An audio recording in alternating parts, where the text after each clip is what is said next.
Hey everyone, welcome back, and let's write some more Leetcode today. So today let's solve the problem task scheduler. One of you suggested this problem, and I think it's a pretty good one. So we're given an array of tasks. It's a character array, and it's going to be limited to the characters from uppercase A to uppercase Z, so 26 characters. Each of the characters represents a task, and the task is something that the CPU needs to process. And the tasks could be processed in any order.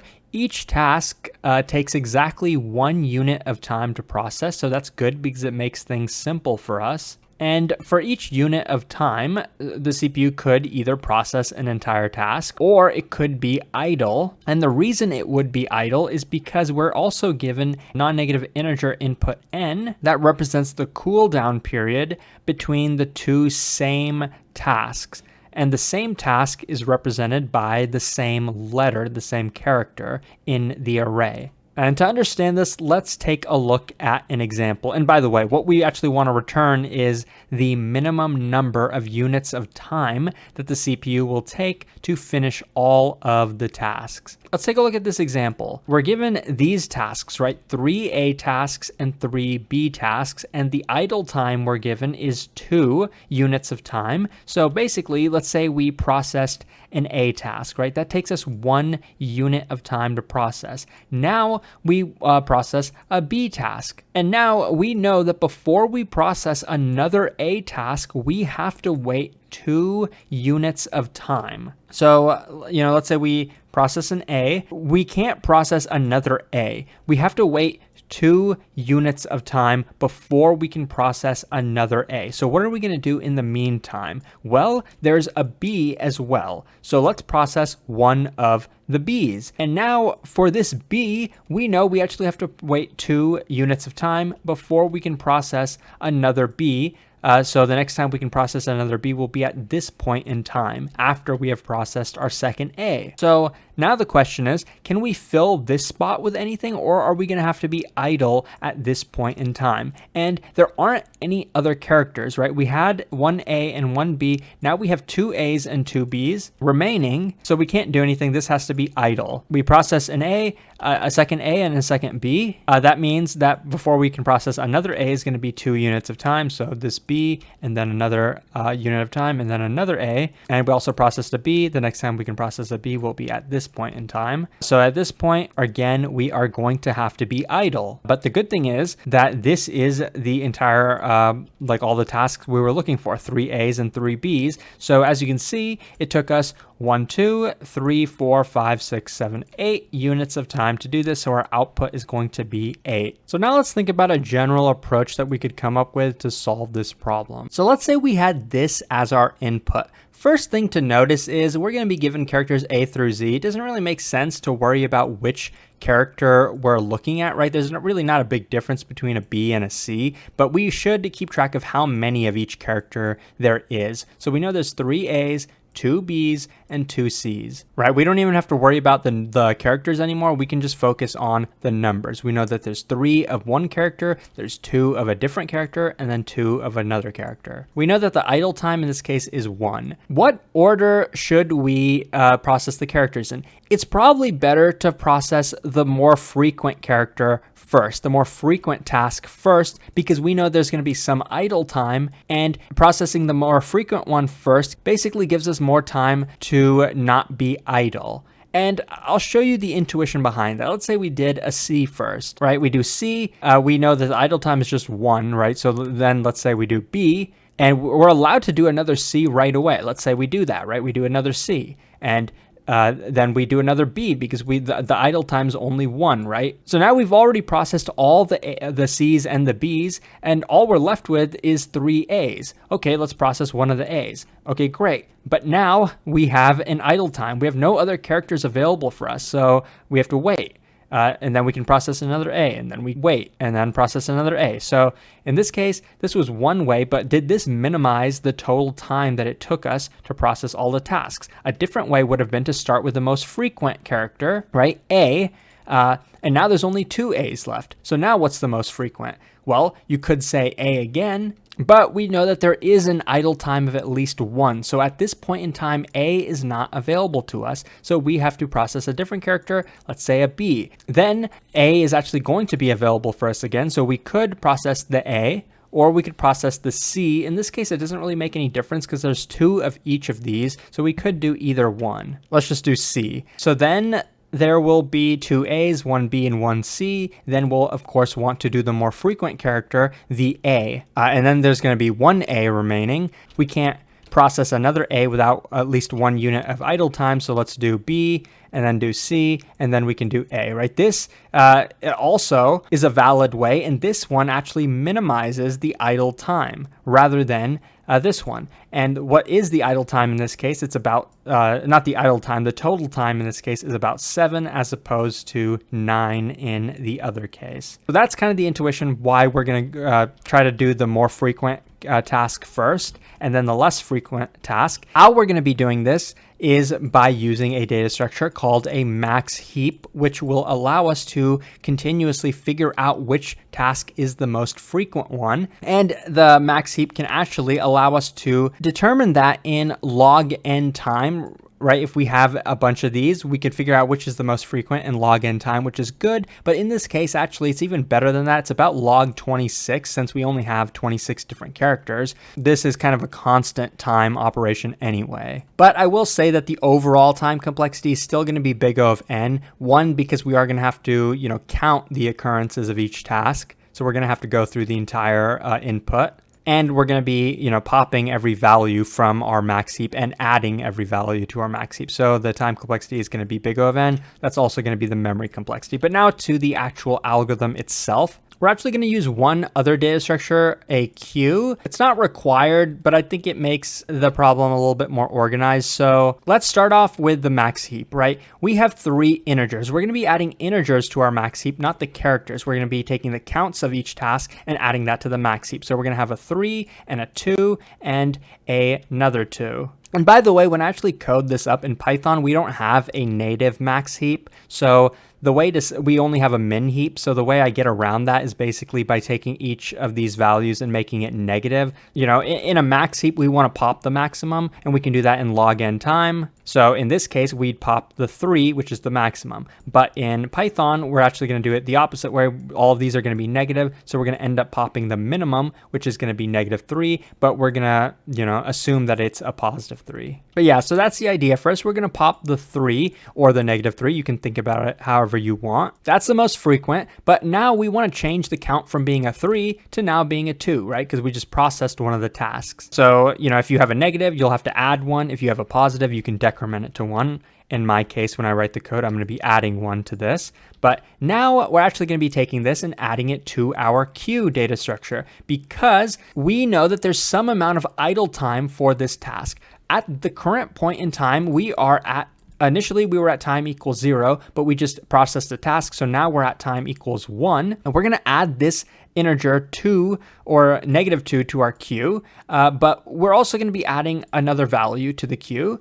And that's at what time is this task going to be available for us to process once again. Basically, at what point can we take this and add it back to our max heap, right? What's the idle time that is going to be remaining? Well, right now we're at time equals 1, and our idle time for each task is n equals 1. So basically, we're going to take n and add it to our current time. So it's going to be 2. Basically, at time equals 2, this task is going to be available for us to add to the heap again. So that's what the second value in this case means. And once again, we're going to pop from our max heap. We're going to pop the -2. And that means we have processed the task. So now our time is actually going to be time equals 2. We're going to take that task. It was a -2. We're going to add 1 to it, which is going to make it a -1. So then we're going to take that -1 and add it to our queue. And at what time is that task going to be available to add back to our max heap? Well, it's going to be 2 plus 1, because n is 1 in our case. So at time equals 3, this task can be added back to our max heap. But now that we're at time equals 2, we see that this task actually is available now to add back to our heap. So let's pop it from our queue and take the -2 and add it back to our max heap. And at this point, you're probably starting to get the idea. So I'll just kind of fast forward through this. We're going to pop this again, set our time now equal to 3. We're going to take that -2, add 1 to it. So it'll be a -1. We'll add that to our heap. At time equals 4, it's going to be available for us to add back to the heap. This value can be popped from our queue. We can add a -1 here, and then start the cycle over. So let's pop this value over here, add it to our queue. We're running out of space, so let's add a little bit more space. That -2 will become a -1. The time now will actually be 4, so the time that this can be popped is going to be at time 5. We see it's time 4, so this can now be popped. So we add that back to our heap. -1, and now it's time equals 4. So I'm really going to fast forward through this. It'll take 1 more unit of time to process this task, but now this task, as you can see, we're going to pop it. It's a -1. We're going to add 1 to it, so now it's going to be 0, right? 0, once a task becomes 0, we know that we don't have to process it anymore, right? So when it's 0, we're not going to add it to our queue because it doesn't have to be idle. It's never going to be added back to the max heap. Once it's 0, we're not going to do anything with it. So we pop it from our max heap and there's nothing left. But we see that this value over here, right now it's going to be time equals 5 actually. So time is 5. This can be added back to our max heap. Let's add that -1. Sorry if it's getting a little bit messy. But next we're going to pop this from our max heap. It's going to become 0. So we don't add it to our queue. Now it's going to be time equals 6 after we process that task. And lastly, we have 1 task remaining. We pop it, we process it, it becomes 0. We don't add it to the queue. So now after processing that task, our time is 7. So we can return 7 in this case. And that's pretty much the entire algorithm. So that's what I'm going to be following. Even though popping and pushing to a max heap is usually a log n operation, in this case, it's really going to be a log 26 operation. So the overall time complexity in this case is really just big O of n, because we have to just go through every single task. Okay, now let's write the code. Okay, so now let's code it up. And you can see I have a couple comments just to kind of help simplify things for us. And I usually don't do this, but we want to count the occurrences of each character in the input. It's a list of strings. We could just, run through that, loop through that, and add it to a hash map, but you can actually do that with a built-in way in Python, just using a counter, which is literally a hash map. It'll just do that for us so we don't have to write the code. But now we actually want to create our max heap using those counts themselves. We can do that in Python with 1 line of code. We're just going to iterate through each count in the hash map that we just created, but we want to only iterate through the values, so count.values, and we want to add that to our hash map. But in Python's case, we can't have a max heap. This is actually a min heap after we heapify it. So I'm actually going to take the negative of the count and add it. So this is just creating an array with every negative count that we computed. But to actually turn it into a heap, we can do heapq.heapify in Python and to that max heap, and it'll basically order it. It'll take this array and order it in such a way that it is a max heap, basically for us to efficiently get the maximum value from the heap whenever we want it. We're also going to declare a variable to keep track of what time it is. Initially, we'll set that to 0, and we'll also have a queue, in this case, a double-ended queue. And the double-ended queue is going to actually contain a pair of values, and the pair of values are going to be that negative count that we had up above. And for that, task, that count, the corresponding idle time. At what time is it going to be available for us to add back to the max heap? Okay, so with that said, we're going to continue our loop. We're going to continue processing these tasks while the max heap is non-empty, but or the queue is non-empty, right? As long as one of these is non-empty, that means we have more tasks that we need to process. So as we process, each iteration of the loop is just going to increment the time by exactly 1. And actually, before I even forget, I mentioned that the time complexity of this whole algorithm is going to be big O of n, but that's not entirely correct. Let's say n is the size of our tasks. We can add one more variable. Let's call it m, where m actually represents what the idle time is, because in the worst case, we have to go through that idle time for each task that we have, right? Suppose that the tasks was just an array of all A's. In that case, we'd have to go through the idle time for each task. But the idle time is actually a pretty small constant. I think it's less than 100 in our case, but just wanted to mention that in case. But okay, now let's continue with the algorithm. So at each iteration of the loop, we're going to increment the time by 1. If the max heap is non-empty, we are going to pop from it. And we can do that with heapq.heap pop from the max heap. And from it, we're going to get the count And as we pop from the heap, that means we're processing this task. So to the count itself, we can actually add 1 to it, because remember, we're actually using negative values for the counts. If you were using positive values, you'd probably subtract 1 from it. But in our case, we're going to be adding 1 to it. And if this count is non-zero, we can check that like this. If count is non-zero, then we want to go ahead and append it to our queue, and we can do that like this. We're going to append a pair of values, the count itself and the time that it's going to be available again. And we can get that by taking our time, our current time, adding to it the idle time, n. So at this time, we can once again add it to our max heap. Okay, that's great. We process a task, we remove it from the max heap, but remember, we also have to take care of our queue. If our queue is non-empty and the first value in our queue at index 0, the idle time for it, which is also, which is actually going to be at index 1 because it's the second value in the pair. So if this time has just been reached, so if this is equal to the current time, that means, we can actually pop this from our queue. So we're going to say queue.pop left, and so this is actually going to pop that pair of values, and from that pair of values we care about the first one, which is the count, so we're going to get index of 0, but actually that value itself, what do we want to do? We just want to add it back to our max heap, so we can do that with heap queue.heap push. We're going to take it, add it to our max heap, so let's just copy and paste this and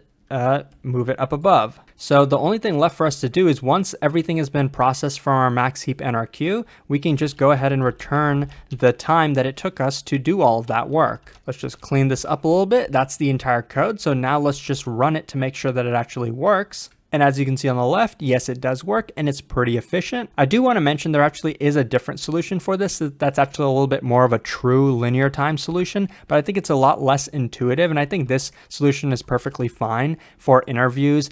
And because it's more of an intuitive solution, I think this is more or less what interviewers would expect you to come up with. So I really hope that this was helpful. If it was, please like and subscribe. It really supports the channel a lot. Consider checking out my Patreon, where you can further support the channel, and hopefully I'll see you pretty soon. Thanks for watching.